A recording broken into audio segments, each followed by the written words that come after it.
I want to talk a bit about a vision that I have. Many of us are familiar with the ongoing debate within Christendom right now over race. Uh, Contrary to what a lot of people believe, this issue didn't just spring up. It's something that's always been there. It had festered for a long time. And it's just boiling over, and a lot of people are trying to come to a solution, to come to bring this to light and to solve the problem, because so many people are affected by it. But the sad part is that you have people that don't want to hear it. They argue, they fight, they try to come up with all sorts of theology and doctrine as to why the social justice tribe is wrong. And they use strong language, saying things like it's a dangerous threat to the gospel, or saying things like the people that push the social justice gospel are in error, and that we should just stick to preaching the gospel.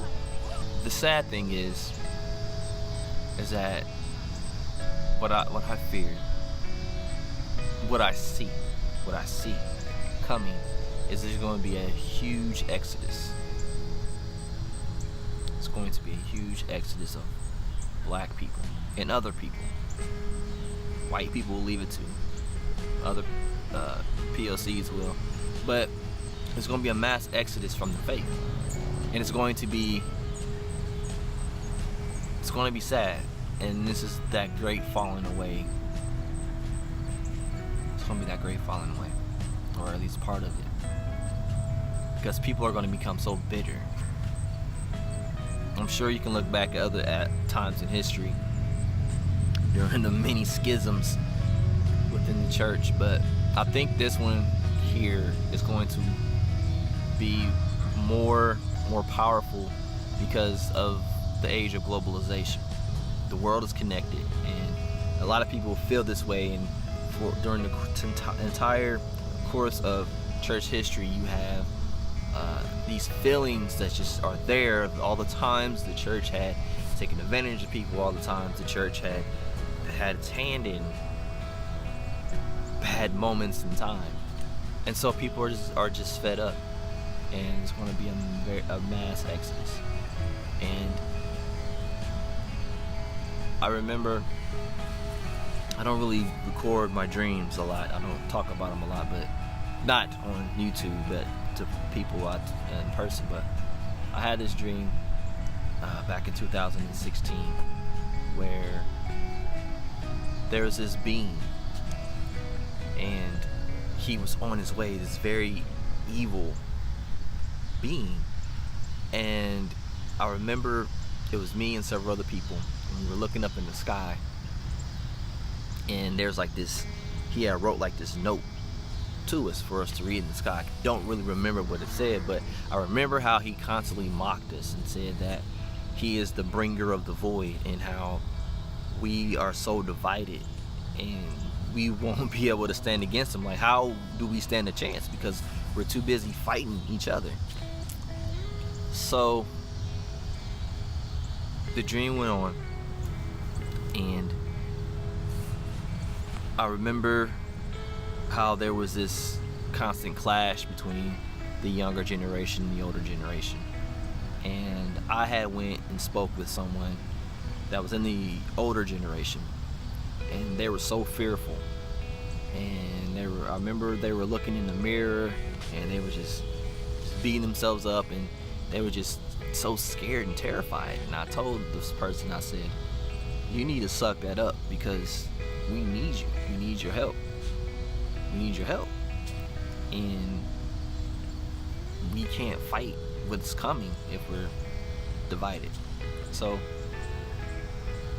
this person builds their strength up, and they step outside, and when we come outside, there's this emissary, and the other people that was outside were fighting against this emissary, and then we jump into battle.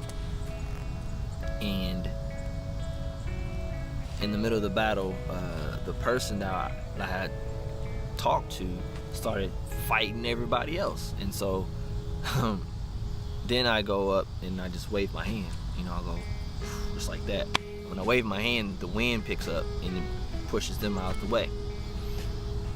And then the emissary notices this and he tries to recruit me.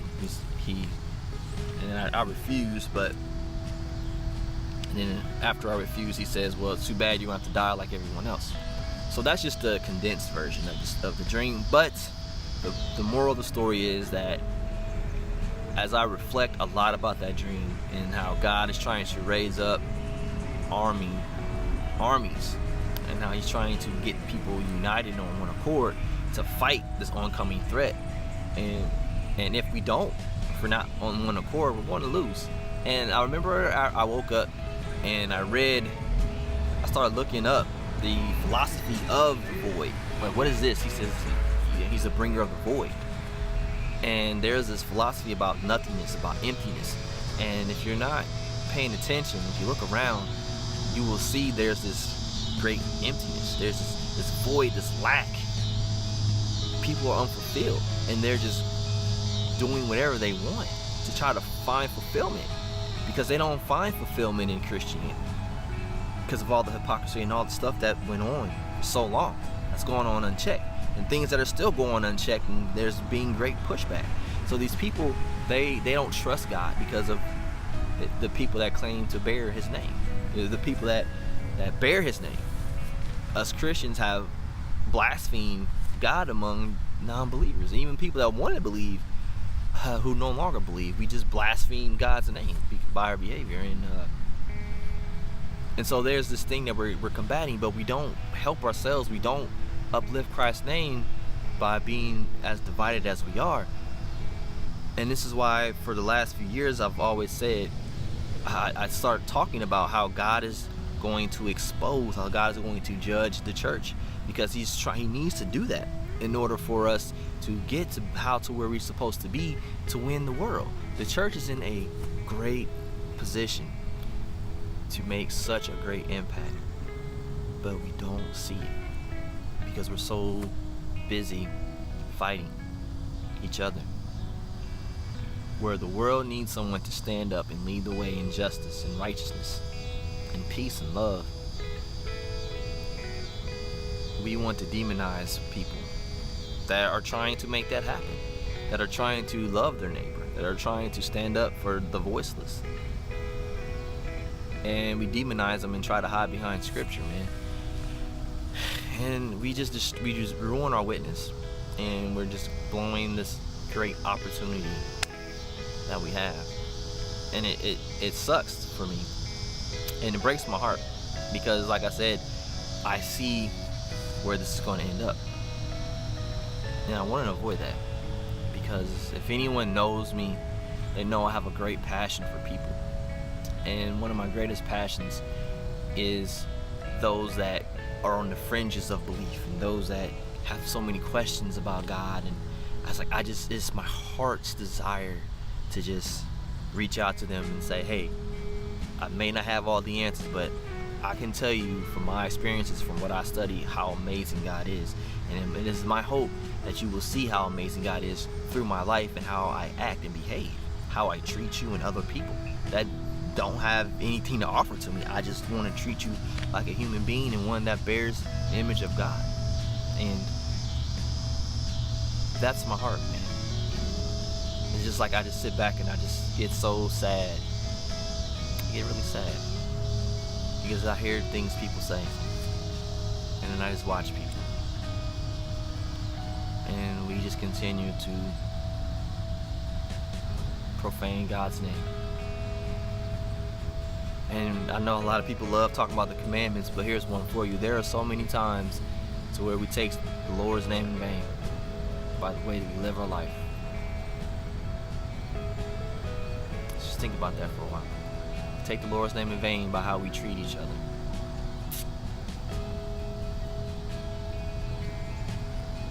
Take his name in vain by discouraging people